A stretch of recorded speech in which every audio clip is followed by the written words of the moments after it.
All right, well, welcome to the Healing School. This is class number 8, I believe, and we are so fortunate tonight to have a guest speaker. However, I would like to open it up for any testimonies if we have any testimonies. All right, Connie, come up and give us a testimony.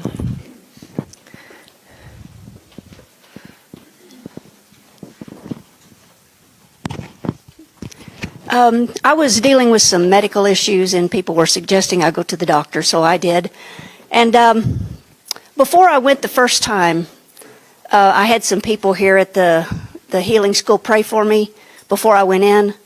Didn't realize it until after I had been at the doctor's that things had drastically changed for me from the time I got the prayer to the time I got out of the doctor's office. So anyway, I was very thankful, and they just continued to get better. And I had some tests made. The first time I went in, the doctor actually mentioned cancer. And so it was a, a big scare, and a lot of prayer went into that. But anyway, I've had a couple of extra tests done, and I am actually fine. The test came out with no problems, so I'm just praising God for answered prayer. Amen. That's wonderful. Thank you, Lord. Okay, so tonight we have a guest speaker. Her name is Rebecca Wyatt, and she actually is one of our prayer team members who is a licensed massage therapist. She went to school in Amarillo at ACE, and she has a massage therapy practice here in Borger at the BCAC. So if you'll help me welcome Rebecca Wyatt. Oh, and the name of her practice is Just Breathe Massage Therapy. Best way to put this on. I don't know if they can hear me. We're good? Or still not good? Yeah, stock up. Stock up. Speak up. Louder. Hi. How does that work? Okay. Now I hear you. Good. Well, as she said, I am Rebecca Wyatt, and I'm a massage therapist. It's been a lot of fun. I wanted to go over a little bit what kind of brought me into massage therapy and then jump into what massage therapy is. I started massage therapy when I was 4 years old. Just kidding. But I did have my parents, when I was 4, I'd take their arm and I'd say, do this, and I'd have them rub my arm. And they'd, okay, I will do this for the 1,000th time. And they'd rub my arm because it felt good. It was a lot of fun. And as I grew up, in my teenage years, I started kind of trying to figure out what felt good, what gave a good massage, how could I help people. And I'd start kind of rubbing my head, or rolling my shoulders, what felt good. And when I found something, I'd go to my parents and be like, okay, I need to try this on you. It feels really good. And I started doing that for my friends, and I started doing that for my church members. And they said, we pay you to do this. Would you now? Oh, well, that's really good. Okay. But I kept that at the back of my mind as I grew up, and I went to Bethel School of Supernatural Ministry, which was a lot of fun. Very good ministry. And I got near the end of the second year, and I was in a panic going, okay, what am I supposed to do with my life? What do? I don't know. I just had a bunch of fear over this. And I was going, okay, God, I kind of remember I wanted to go into massage therapy. If that's what you want me to do, please open the doors. If not, then close them, because I'm not getting any, go forth and be a massage therapist. I'm not really getting anything. But he opened the doors, and he has helped me through school.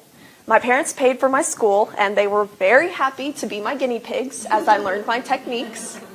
They thought they said that was taking a bullet for me. They would do that just for me. Thanks. So it was really helpful. Well, let's see here. I got done with massage school, and I was able to start a business called Just Breathe Massage Therapy, and God is definitely still helping me through that. Generally, overall, need lots of help. But, okay, so that's a little bit about me. And now I'm going to say, what is massage therapy? And we can break it down into what is massage. Massage is the manipulation of the soft tissues of the skin. or body, excuse me. So all the tissues, everything that you can kind of feel that is not bone is the soft tissues, and you're manipulating it. You get to pull it, you can pinch it, you can rub it, anything to manipulate it, and it feels really good. And a lot of people, their thought is, hey, massage, that needs to be on a beach, doesn't it? That needs to be on a beach, on a cruise, or something that's just really relaxing. We need to have friends and family, kind of do it as a fun activity. It's going to be something to pamper yourself with, which is very true. You need those days to be able to go and relax. However, when you add the word therapy to it, and therapy means treatment intended to relieve or heal a disorder, which means massage is the manipulation of the soft tissues of the body, which is a treatment intended to relieve or heal a disorder. That adds a whole new meaning to it. Let's see here. Massage therapy came, we kind of started noticing it more about 3,000 years ago, and it came from China. And then it moved into Japan and to India and Europe, and it came into the Midwest and just kind of kept spreading. But a lot of our origins of massage therapy come from China. We have found some of the hieroglyphics or the pictures in Egypt showing that perhaps what they were doing is also massage therapy. Now, that's not exactly confirmed, but it is a possibility. Here's a question. Who has ever either been slapped or has slapped themselves so hard? Has anybody ever done this? Okay, both. Okay. Well, when something slams into you like that, what's one of your first reactions? What do you want to do? You'll slap back. Okay. If it's really hurting, what else do you want to do? What else? You massage it. Thank you. So I wanted to make sure that this is exactly what a person does when they slap themselves. So I had to test it out on myself and slap my knee nice and hard. Not enough to bruise, but good and hard just to make sure I knew. And one of the first reactions I had was, oh, okay, I want to touch it. This needs to be touched. And you have those sore muscles where you're kind of going, this is just a little achy, I'm going to rub it. That's our first reaction. So my thought is that back in the Egypt days, back in the earlier days, that's probably the same for them. I don't think it's going to change that much. Not with something so basic. Okay, I wrote down some of the interesting facts about massage therapy that I found that I was going to share. I thought you guys might enjoy. Okay. Touch is the first feeling that develops in a human body. It is also the last to fade. A therapeutic type of touch can reduce the heart rate, it can lower chances for depression, and lower blood pressure. Very handy. When a body receives massage, it instantly gets relaxed, and the stress level in the body is reduced. Furthermore, 60 minutes of massage have the same effect on your body as it does about 7 to 8 hours of good sleep. I had a client last week. He had an hour-and-a-half massage, came out and was like, I feel like I've just had 8 hours of sleep. This is really good. It's very helpful.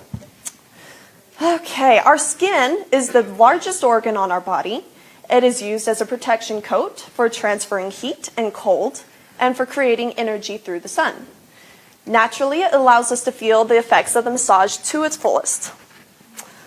There are approximately 5 million touch receptors in the skin and 3,000 on the tips of our fingers. Kind of makes you want to go and touch something. Like, look what I have. Okay. So what are some of the uses of massage therapy? Okay. Let's see. The common uses, ones that a lot of people will often come in for, is back pain and neck pain. You've got to come in for headaches, for stress relief, And a lot of time everybody's like, and we just want you to work out those knots. Just can you get all those knots out? And then oftentimes they'll ask me, what is a knot? Because not a lot of people know. They're like, what is it exactly? So a knot can be quite a few different things. And so we'll just go over a couple of them tonight. But a knot can be where toxins build up in your body in certain areas and clump together. So you've got knots, literally toxins to work out and to break up. This is why the massage therapist will say, hey, you need to drink water before and after a massage. This is going to flush out all the toxins that are being built up in your body. And if you don't, well, some people are okay, but still those toxins are floating around in your body, which is not such a good thing.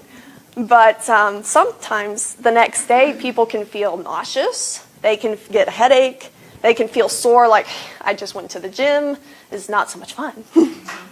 So the water is going to help get rid of those toxins and kind of relieve some of that.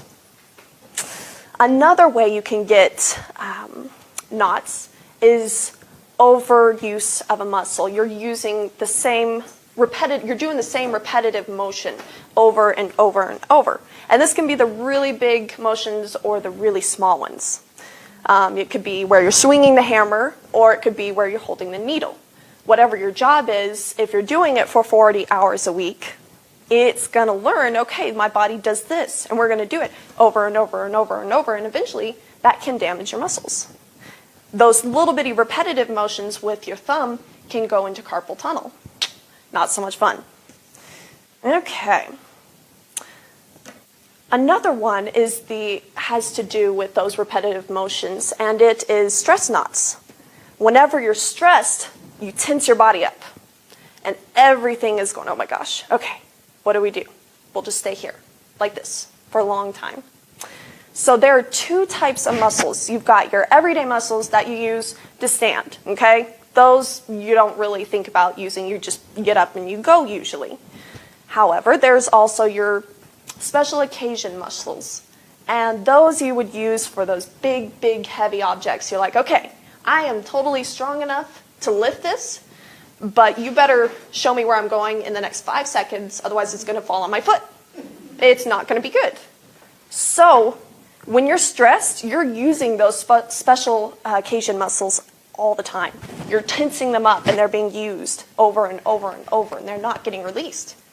And your muscles have memory, and they're going, hey, I see a pattern here. She does this all the time. We should stay here. We will be helpful, and we will stay.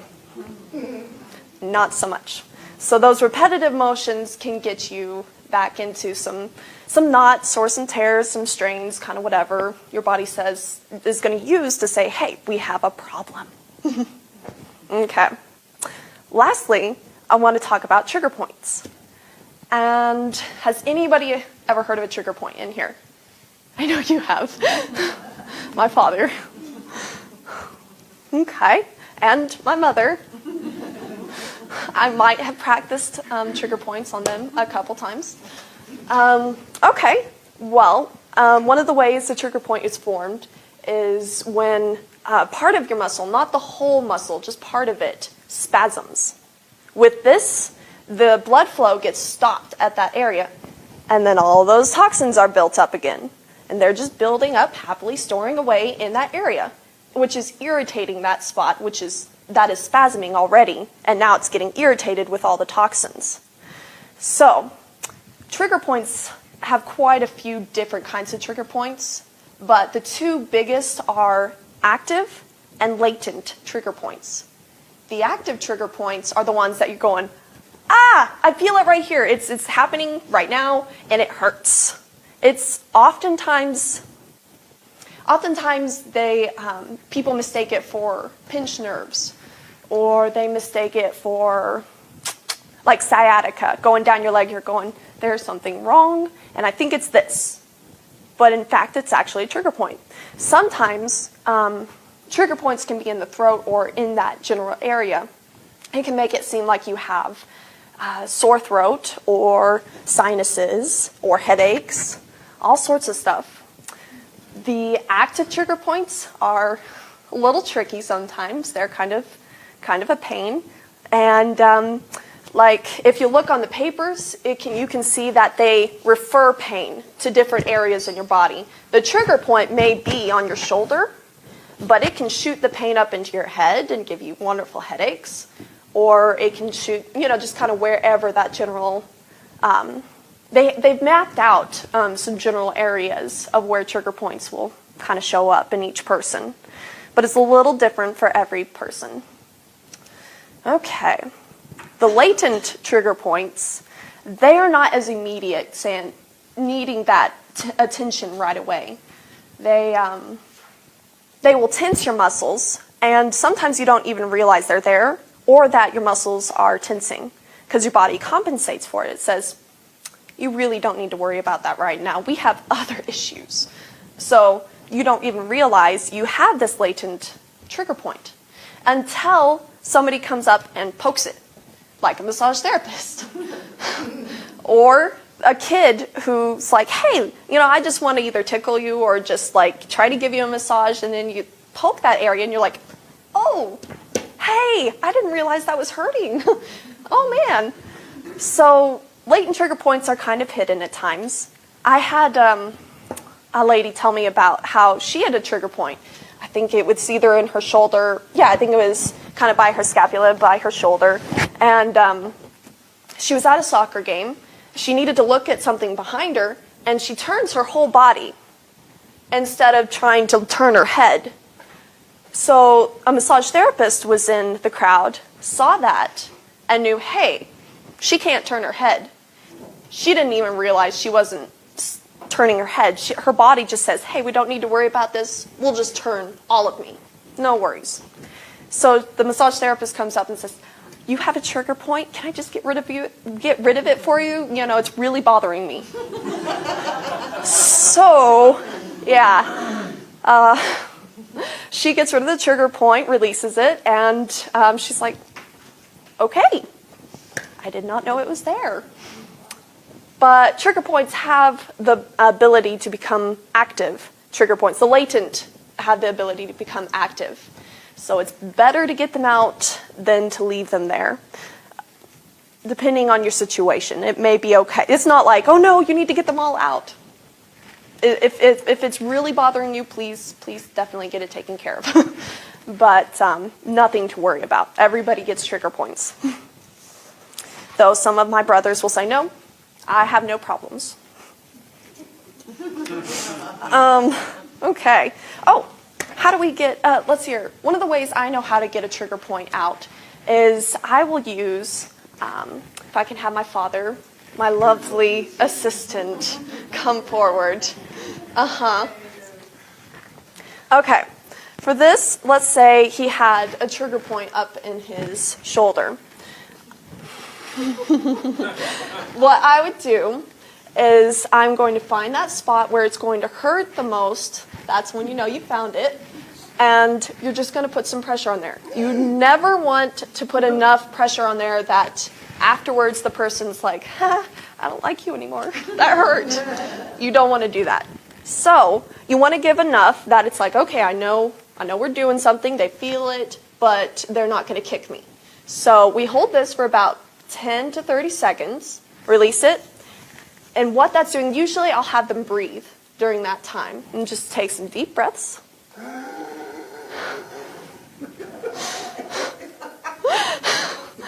That is a good way to breathe. Okay. Well. You're welcome.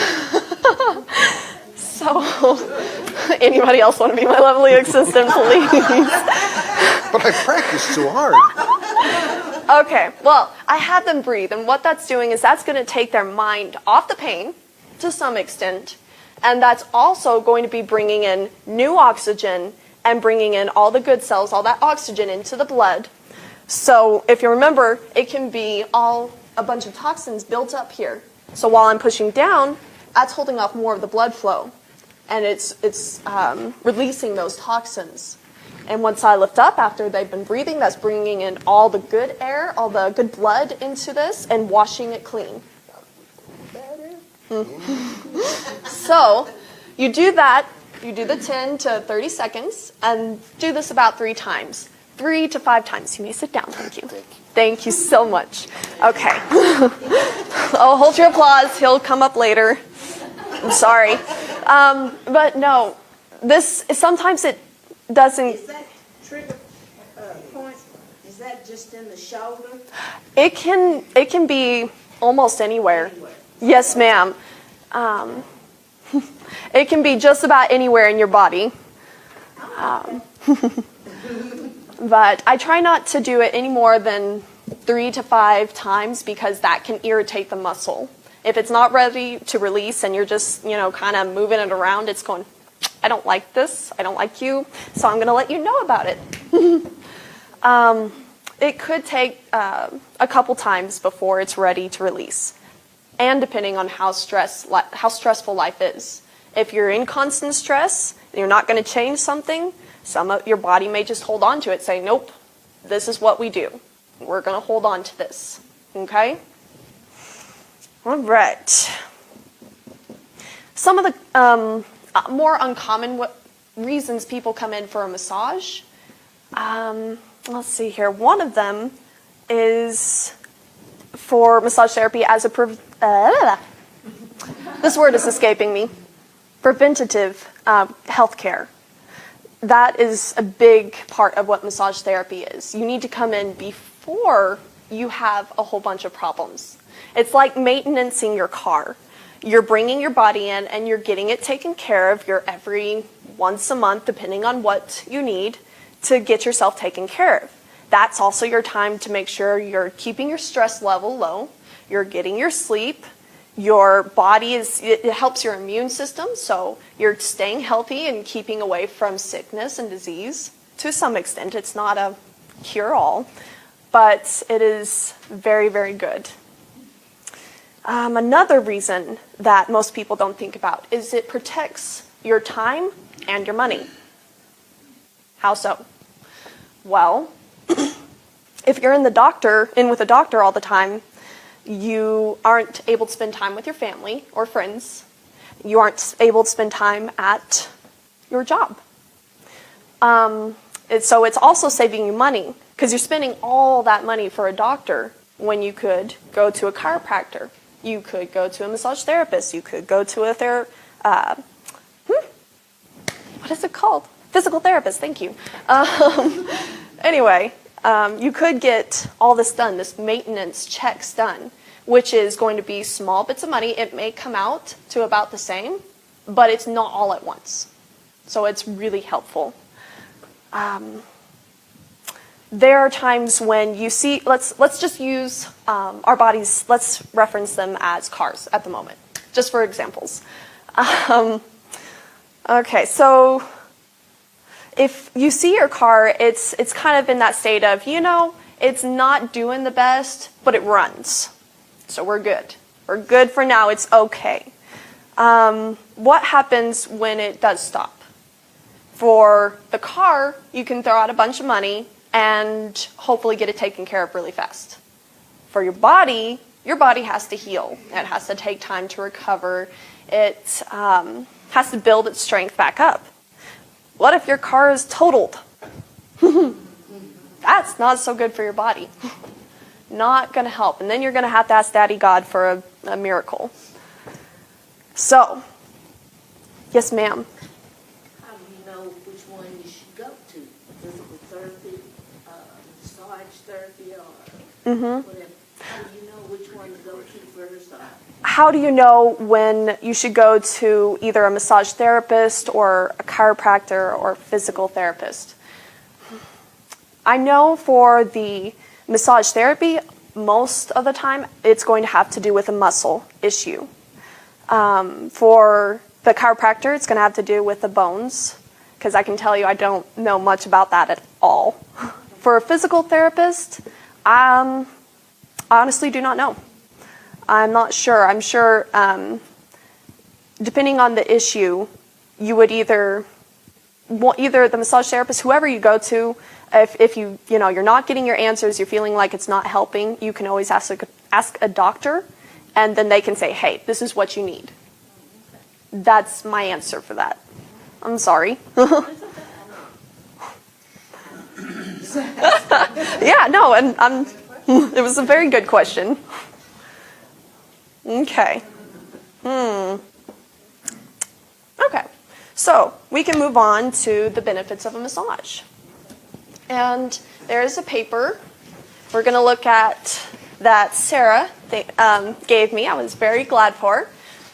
Okay. We'll also look a little on the back, just a couple of those. Massage therapy can help a lot of the systems in your body. It can help, on just this paper, it helps the skeletal, the muscular, the circulatory, and the digestive system. Okay, for this, massage therapy can maintain posture and body balance. It reduces muscular tension that may eventually cause structural problems. And with this, an example is your muscles are so tight, they're literally pulling the bones out of place. So you may be going to a chiropractor over and over and over because you have the same issue. And he's putting the bones back in place. He is doing what he's supposed to, but the muscles are pulling him out. So there's, you got to come see the massage therapist. However, that can go the other way as well. If you're getting a massage over and over and over, sometimes it's the muscles getting pulled out by the bones, and you need to go see the chiropractor. Okay, it increases the flow of nutrients to the bone, promotes the elimination of waste matter. For the muscular system, it relieves muscle tension, increases the supply of blood and nutrients to the muscles, helps to eliminate waste matter from muscles, and this says especially the lactic acid. And lactic acid is a colorless, syrupy organic acid formed in sour milk and produced in the muscle tissues during strenuous exercises. So when you're doing a whole bunch of exercises, that toxin is going to be building up. So massage, you're going to get that toxin, break it up, and then you're going to flush it down with a lot of water. Okay. It helps to restore tone to flaccid, weak muscles, and partially compensates for lack of exercise and inactivity because of illness or injury, not because, hey, look, my show is on, I need to watch this, which I am very guilty of. So, this can also be done for people in the nursing homes. They can't get up, and so a lot of the time, when the massage therapy comes in, it can get those muscles to strengthen a little and bring the flexibility back. Plus, I can tell you from my grandmother who is there, I can go in and I can rub her back just a little, not a full massage, but she just goes, oh, that just feels so good. You just don't know. I just don't get that a lot. Okay. Helps to eliminate or prevent muscle adhesions resulting from injury, increases flexibility and strength of joints.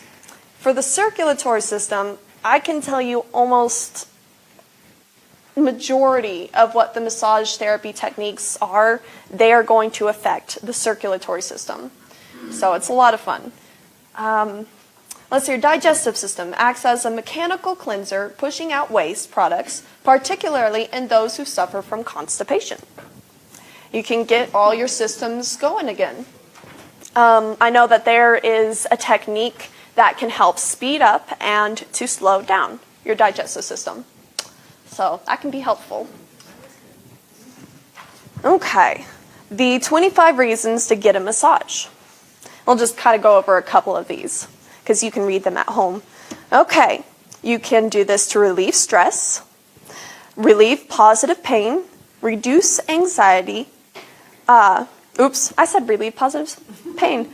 I don't think, okay, unless you're exercising, that's probably some positive pain. Relieve post-operative pain. There, that's much better. Post-operative, for when you are done with the surgery, massage therapy can help speed up your healing. It can also help kind of the pain that's going on, you can help take care of that and lessen it.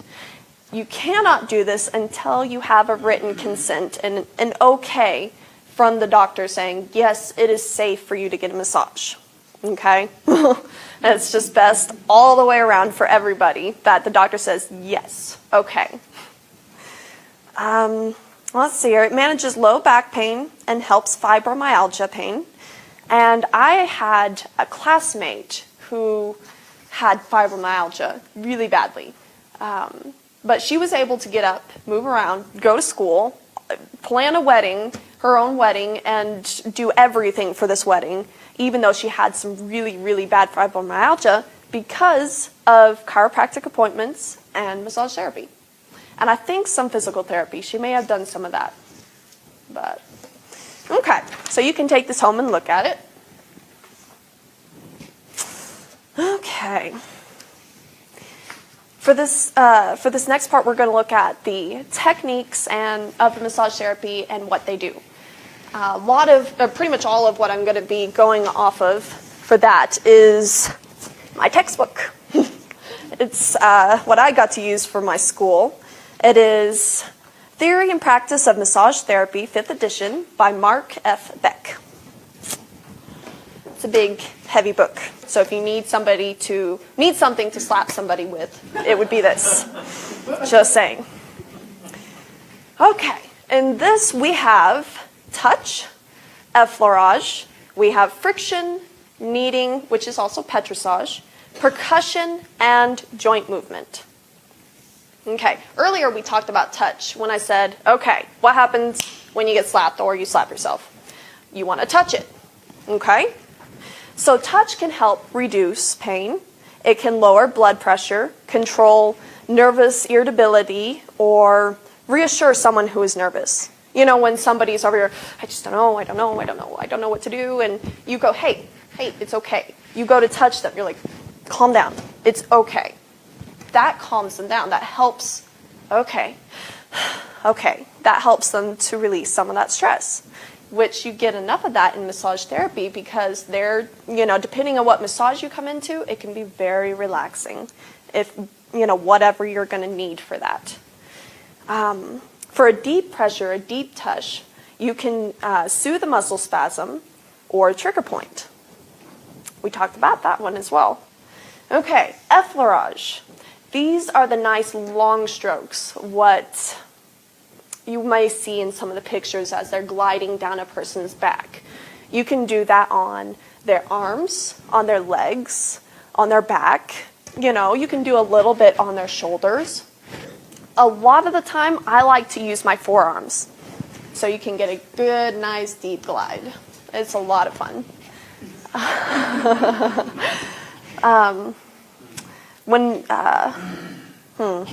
For the effleurage, it can also help calm someone down.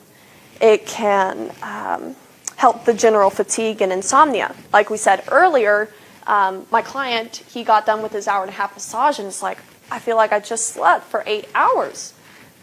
That's what massage therapy can do. And that's some of the longer, more flowy strokes. Let's see here. Effleurage can also warm your muscles up for a deeper massage and going into some of the deeper muscles down underneath. Next, we have kneading, or also known as petrissage. This can soften the tissues in our bodies. It also improves muscle reactions and helping them react more speedily or in more coordination. Friction, it can help soften scar tissue. So you just got a surgery done and maybe you don't have a scar, you can't see anything physically, but underneath you've got all these scar tissues, all these adhesions going on inside, so it's stiff or it's becoming stiff because you just had it. Now once the doctor has said, okay, this is fine that you get a massage, he has it in writing, then you can come see me or another massage therapist, maybe even a physical therapist, and you can get those adhesions all worked out, whether through friction or sometimes you can do it with kneading because you're trying to get those muscles to be pliable again and able to move and bend more easily. Friction can also bring heat, as I'm sure most people know. So it's what you do whenever you're over here going, oh my gosh, it's so cold, and you're rubbing yourself and somebody else is coming up and rubbing you and trying to help you warm up. Percussion. This one, this one is a lot of fun. The names of these percussions are just really funny.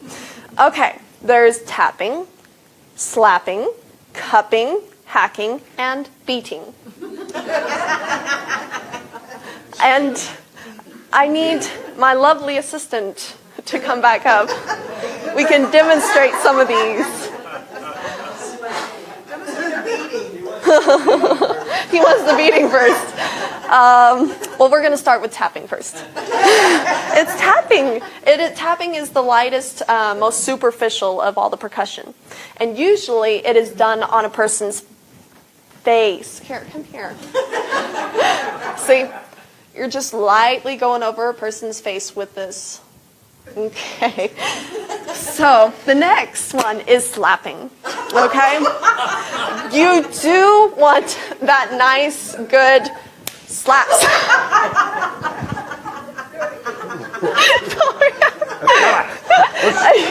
You do want the nice, good popping sound whenever you're slapping. Yeah. It's going to bring the blood up. It's going to get it circulating.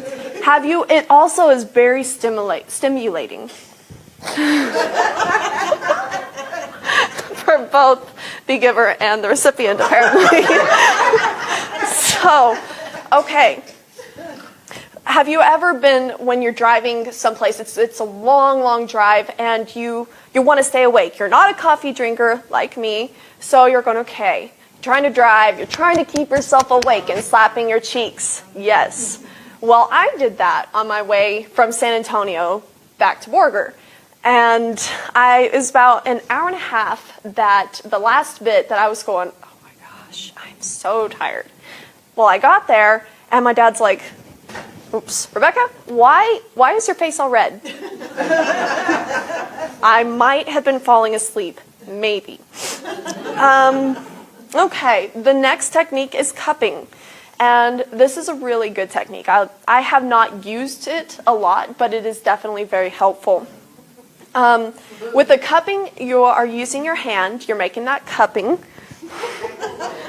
You are usually doing it on a person's back over their rib cage. What this is doing is it's breaking up the congestion inside their lungs, okay? So you want that nice popping sound, okay? That means you know you're doing it right. Okay. We have hacking, which has nothing to do with the sound you make in your throat, okay?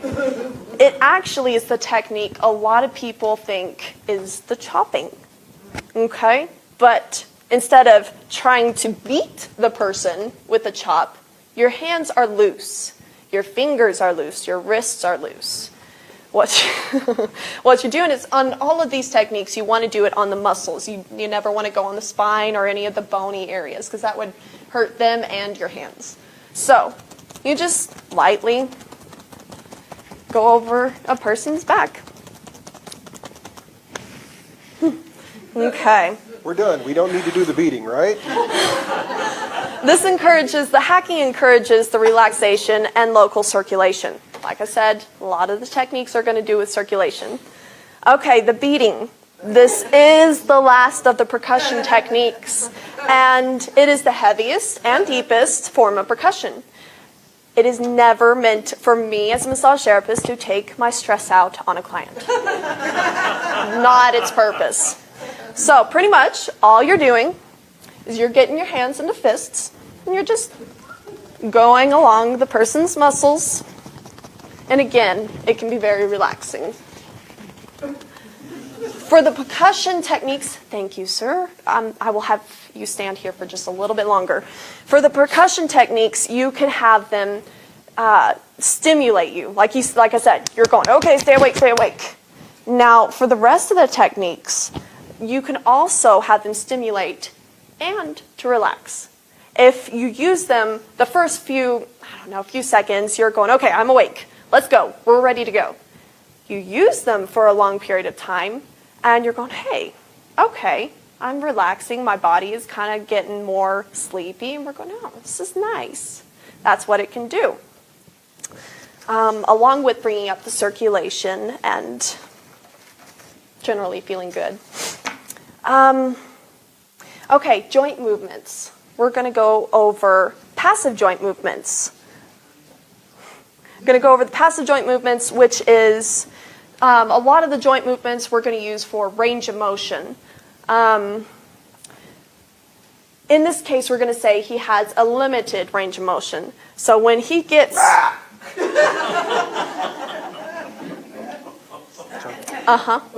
Okay. See how he's holding it up? That's no good for passive joint movement. For passive joint movement, you don't want him doing anything. This is going to be the massage therapist moving the client's arm, okay? So, a lot of the time, people will try to help you during a massage. They're like, oh, I need to lift my arm for you. Or they don't realize they're moving their arm for you, and they're saying, no, I'm totally relaxed. Don't know what you mean. I'm going,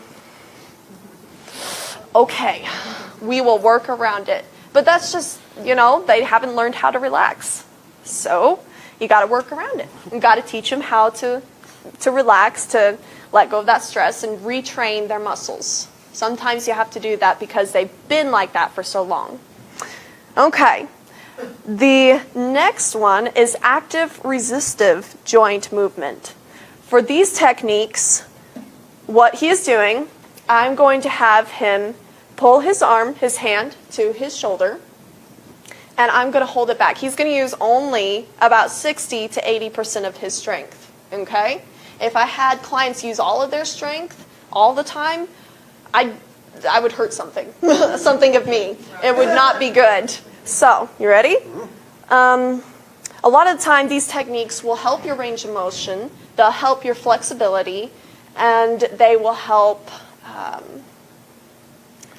flexibility and your strength, okay? So, usually, if he had a limitation here, say he could not bring his arm up, then I would have him try to pull just a little, and I'd hold it for about 15 to 20 seconds. Then I'd let it go, and I'd tell him to let it go. I'd rub it a little, and then I would try stretching it just a little bit more. And the reason is, whenever he uses all of that, for that period of time, everything is tightening up. And then I tell him to release it, and it goes, okay. And everything is soft, everything is pliable, and you're going, okay, let's stretch it and remind it how far we can stretch it. Because it's not supposed to stop here, not supposed to stop over here. It's supposed to be able to go all the way and come all the way. Okay, thank you, sir. Yes. Okay. Am I doing okay on time? Okay. Contraindications for massage therapy. What are contraindications? Does anybody know? Other than my dad and mom. Nope. Probably severe injuries of some kind. Well, they can apply to severe injuries. A contraindication is where the expected treatment or process is inadvisable. You should not do it. So, why do we have contraindications for massage therapy? There are 3 different kinds. There is absolute, regional, and conditional contraindications for massage therapy. The absolute contraindications means we are not doing the massage today. Why? I will give you an example, such as the client has a fever. I'm not going to give you a massage if you're sick. I don't want to get sick, and I don't want all the germs in my room. This is not going to be good. Everybody else will get sick. Also, let's say you come in and you're like, hey, I'm just feeling a little off. I'm really not, I think it'll go away. It's okay. And maybe it will. But remember, massage therapy is a lot with circulation. So when you get that massage and you have a bit of a fever, that's pushing it all through your body. So if you didn't feel bad then, you will later, because that's going to speed the process up.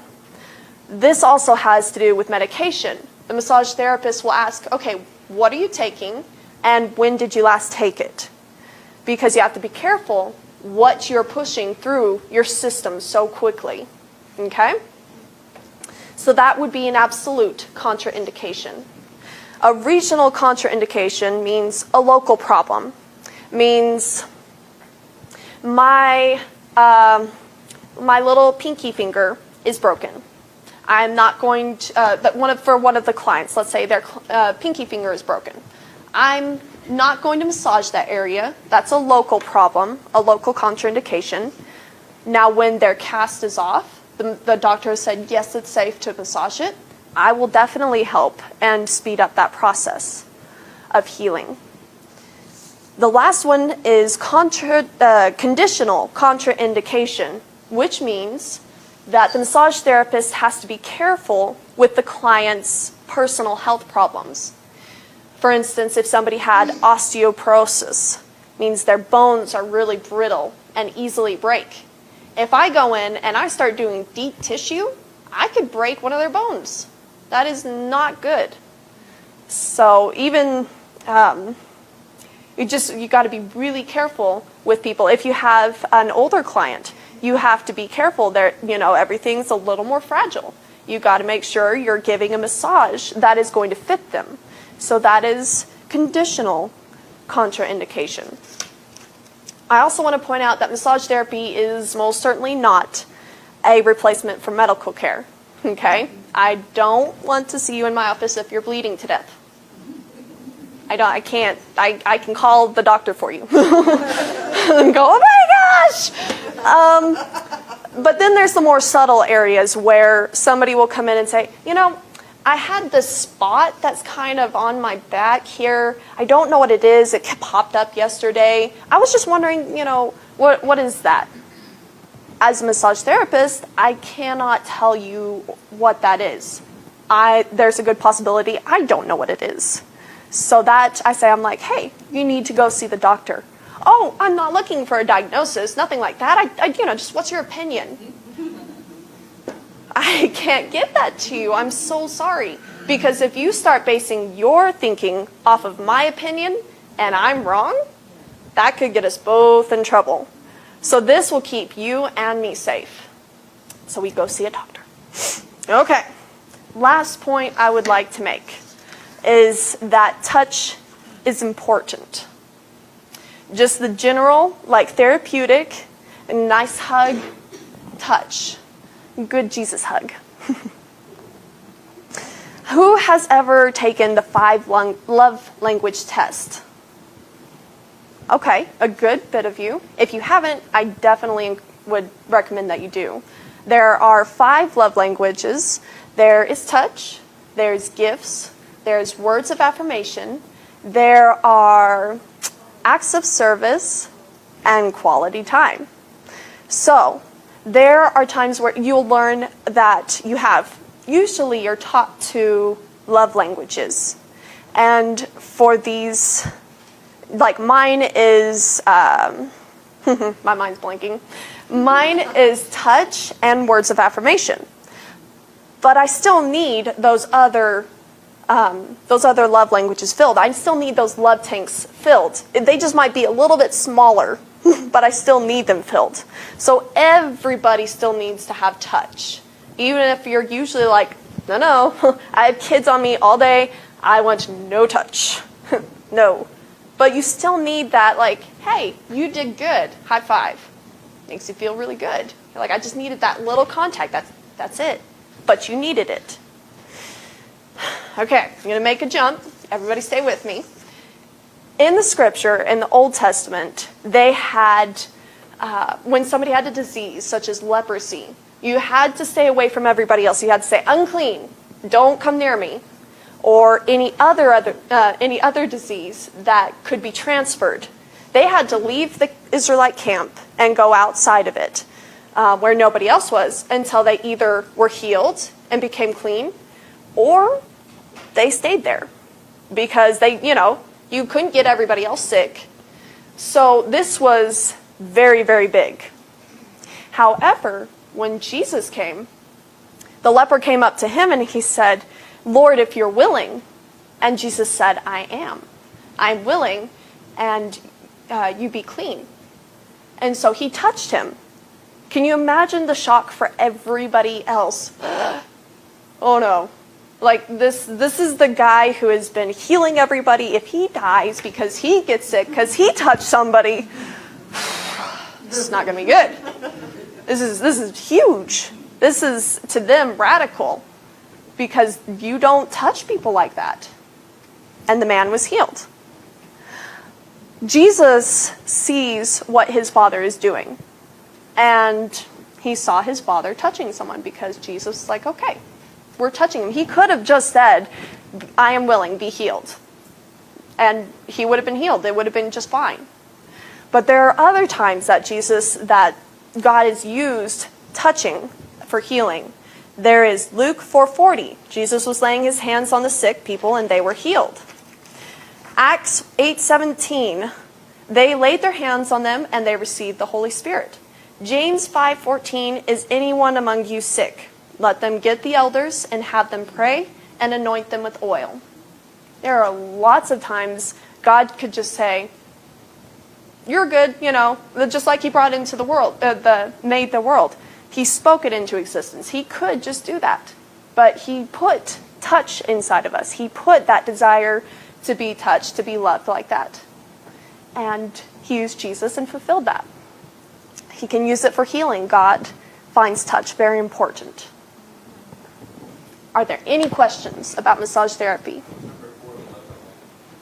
The love language, there is... I don't remember exactly what order I had. So there's touch, there's gifts, there are quality time, acts of service. Words of affirmation, thank you.